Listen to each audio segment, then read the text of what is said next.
professora Patrícia Simara e eu estou aqui para falar um pouquinho a respeito da adaptação curricular. A adaptação curricular ela é uma alteração, uma flexibilização no currículo escolar para alunos com necessidades educacionais especiais. Nós vamos iniciar o primeiro módulo falando dos mitos e dos consensos a respeito da educação especial, da educação inclusiva. Muitas coisas ainda são mitos, outras são consensos, pois não existem verdades a respeito da educação especial. E é com as práticas, com os relatos, com o dia a dia que nós vamos aperfeiçoando e melhorando as habilidades e as competências pedagógicas para desenvolver um trabalho com os alunos com necessidades educacionais especiais. Então, o primeiro mito é: qual a importância do laudo para a escola do aluno com necessidade educacional especial? Na realidade, o laudo ele é muito pessoal e cabe à família a decisão de divulgá-lo ou não. A escola ela pode solicitar o laudo e a família poderá trazer o laudo para a escola para que a equipe pedagógica possa ler o laudo, fazer as observações e decidir em conjunto as estratégias pedagógicas para os alunos com necessidades educacionais especiais. Mas vale ressaltar que muitos alunos que possuem necessidades educacionais especiais, eles não têm nenhuma alteração fisiológica, eles não possuem um laudo, ou muitos não possuem um laudo fechado, onde a equipe médica ela não consegue chegar a um consenso, determinar uma causa daquele aluno. Então, o importante é essa parceria da escola com os pais. A escola solicita o laudo, a família traz o laudo para a escola reúne o seu núcleo pedagógico, que deveria ser composto por uma psicopedagoga, uma orientadora educacional, coordenação e uma psicóloga. E juntas decidirem estratégias pedagógicas para possibilitar um melhor desenvolvimento da aprendizagem desse aluno. Outro item, o segundo item de mitos e consenso é a respeito da formação do professor. É necessário que o professor que ele seja um especialista? Não. A maioria dos professores, principalmente até o 5º ano, são generalistas, ou seja, aquele professor que ele cursou o curso normal e o curso de pedagogia. Esse professor, se ele receber uma capacitação, ele vai ser capaz sim de lidar com esse aluno com necessidade educacional especial, como? Acreditando no planejamento. A escola ela tem que ter um planejamento mensal, planejamento semanal de cada disciplina. A partir desse planejamento, a professora decide, em conjunto com a coordenação, quais são as habilidades e competências para aqueles alunos especiais. O que nós temos que levar em conta é que nós não vamos decidir o conteúdo, e sim as habilidades e as competências. E se ao final do bimestre essas habilidades e essas competências elas foram alcançadas, muito bem, o aluno está apto para o 2º bimestre. Precisa ser decidido também a flexibilização do tempo. Ele necessita de mais tempo para as atividades propostas naquela semana? Sim, se ele precisar de mais tempo, ele vai ter mais tempo. Então nós precisamos focar são nas habilidades e não nos conteúdos. Para isso, basta o professor que esteja em sala de aula ter esse olhar, essa observação. Claro que um curso de formação, um curso de adaptação curricular, um curso de inclusão facilita muito. Toda escola deveria capacitar seus professores, mas ele não precisa ser um especialista para atuar junto com o aluno. O professor ele tem que ser um educador, porque para ensinar você basta saber, então você ensina. Para educar, você tem que ser um educador. Então, se você for um educador, você vai sim conseguir lidar com as habilidades e competências que serão necessárias para trabalhar com os alunos. Mais uma vez eu ressalto que é muito importante a parceria da escola, da coordenação, da direção e dos pais nesse processo. Quanto mais junto a equipe escolar, a comunidade escolar trabalhar, mais ferramentas elas vão disponibilizar para os alunos de uma maneira geral. E não só aquele aluno que ele tem necessidade educacional especial, mas vai facilitar a vida escolar dos outros alunos também.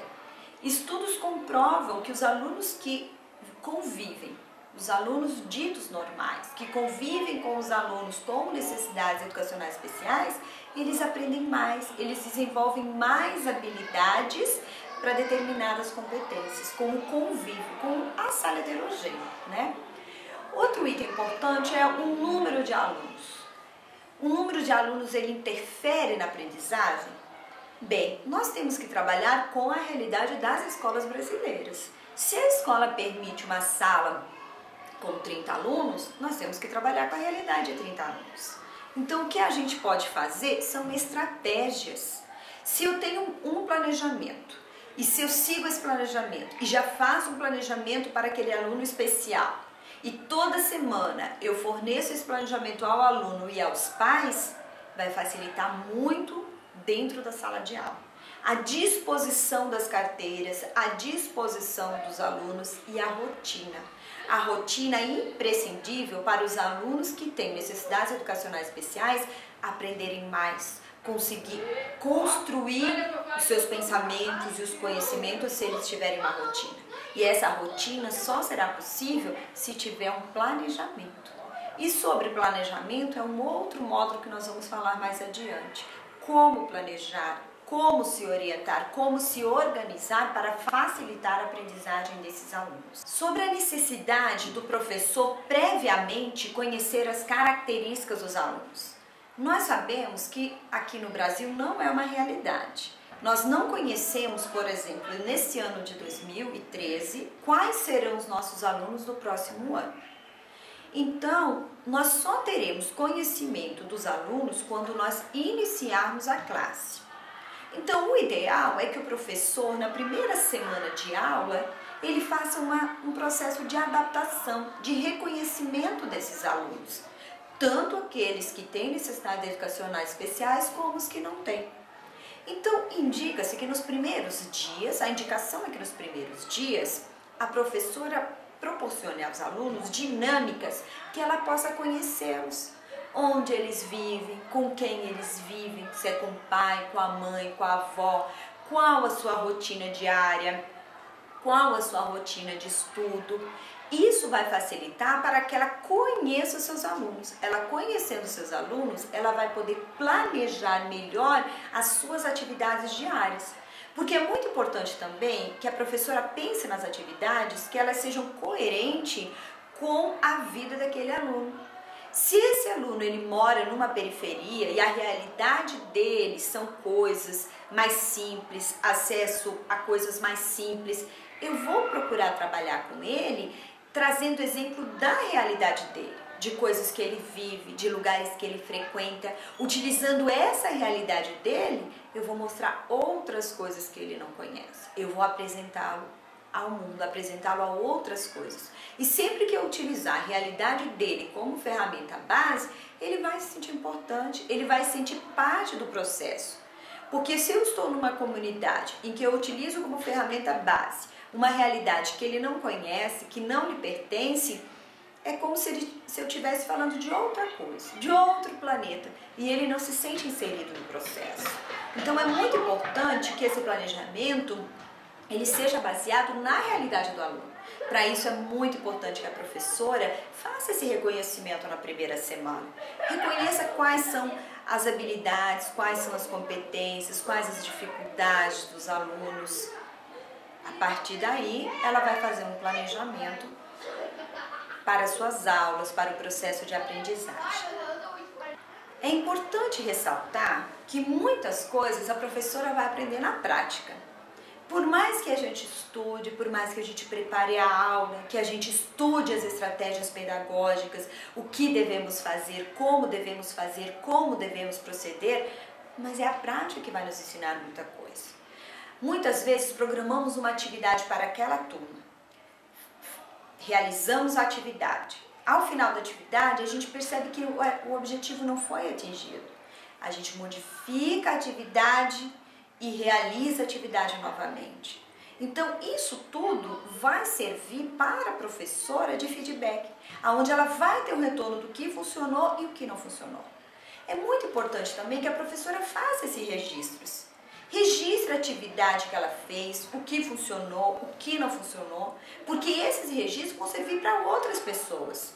Porque a gente tem dois hábitos que não são bons. O primeiro é de não registrar o que a gente faz, e o que a gente não registra se perde. E o segundo hábito é de registrar somente as coisas boas. Mas é muito importante que a gente registre o que não deu certo. Porque a partir deste registro que não deu certo, a gente vai poder disponibilizar para as pessoas outras ideias, outras expectativas. Às vezes o que não deu certo para uma turma, dá certo para outra. O que não dá certo para um menino que tenha um tipo de necessidade especial, pode dar certo para outro. Então é importante fazer esse registro. É importante também que nas reuniões pedagógicas as pessoas compartilhem esse registro, apresentem esse registro para a reunião. Façamos uma reunião ao final do bimestre, onde cada professor traga um relatório a respeito de um aluno. Claro, sem nomeá-lo, né? A identificação desse aluno sempre deve ser sigilosa. A partir do momento dessa identificação, a gente faz os relatórios. Faz o relatório daquele aluno, apresenta os relatórios para a reunião. Cada um apresenta o seu relatório e a gente discute em conjunto o que poderia ter sido diferente. Que atitudes foram positivas, que atitudes foram negativas. E com certeza, numa outra situação, a gente não vai mais repetir aquelas que não deram certo e vai copiar as que deram certo. Então, os relatos também são muito importantes, porque se não houvesse os relatos, nós nem saberíamos hoje como lidar com as condutas típicas, os transtornos globais de desenvolvimento, com os deficientes, né? Então, os relatos são muito importantes, devem ser realizados. Sobre a atitude das famílias em relação à escola e a seus filhos com necessidades educacionais especiais. É muito importante que a escola chame a família. Chama a família, conversa com a família. Pergunte para a família qual é a visão dela em relação à criança. Se tem algum laudo, se não tem laudo, se a família sente que ele tem alguma dificuldade de aprendizagem. Deixa que a família fale, o responsável pelo aluno, seja a mãe, seja o pai, seja o avô. Faça uma ata desse relato, onde a escola assina, os pais assinam. É muito importante que a família esteja integrada nesse processo de adaptação curricular, nesse processo de estratégias pedagógicas. Numa reunião de pais, mostre para os pais o que a escola está fazendo, como a escola é preocupada, que a escola de fato é uma escola inclusiva. Porque há uma diferença grande entre a escola aceitar os alunos especiais e a escola realmente ser uma escola inclusiva. A escola inclusiva, ela coloca o aluno para participar do processo. Ela chama o pai para participar do processo. E toda a escola participa do processo de inclusão. A direção, os coordenadores, os pais, os alunos, os professores, os funcionários.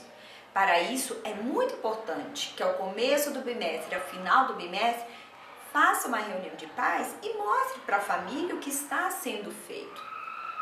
Assim como os pais gostam de receber o boletim do filho, de receber um feedback do desenvolvimento dele, os pais dos alunos especiais também gostam, também se sentem importantes, também querem ser incluídos nesse processo. Então é muito importante que a escola mostre isso para os pais e para a comunidade, o trabalho que ela está fazendo. Até mesmo porque esse trabalho ele pode ser copiado, ele pode ser feito pela comunidade, ele pode ser feito por outras escolas. Nós só vamos ampliar o processo de inclusão de fato acontecendo realmente se houver esse conjunto de pessoas trabalhando junto. Esse nosso primeiro módulo tratou de mitos e consensos da educação especial. O próximo módulo, que é o módulo 2, nós vamos falar das leis. Quais são as leis que norteiam a educação especial no Brasil? Até o próximo módulo.